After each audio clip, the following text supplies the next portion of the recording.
The Costa Rica-based Inter-American Court of Human Rights is holding hearings against Brazil over human rights abuses and the use of torture during the country's U.S.-backed dictatorship between the years 1964 and 1985.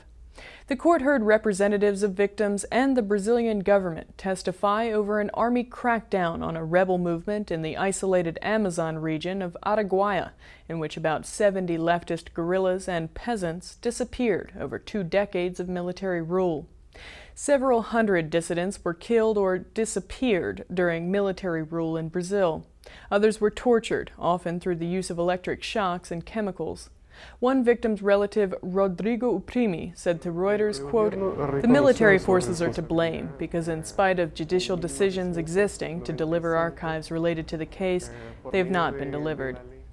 The U.S. Central Intelligence Agency is widely known to have been involved in covert action against the government of Brazil's President João Goulart, leading up to a coup which toppled it in 1964. In 2004, the U.S. government declassified an audio tape of then-President Lyndon Johnson being briefed by phone at his Texas ranch as the Brazilian military mobilized against Goulart. He can be heard saying, quote, "I'd put everybody that had any imagination or ingenuity, CIA Director John McCone, Secretary of Defense Robert McNamara, on making sure the coup went forward."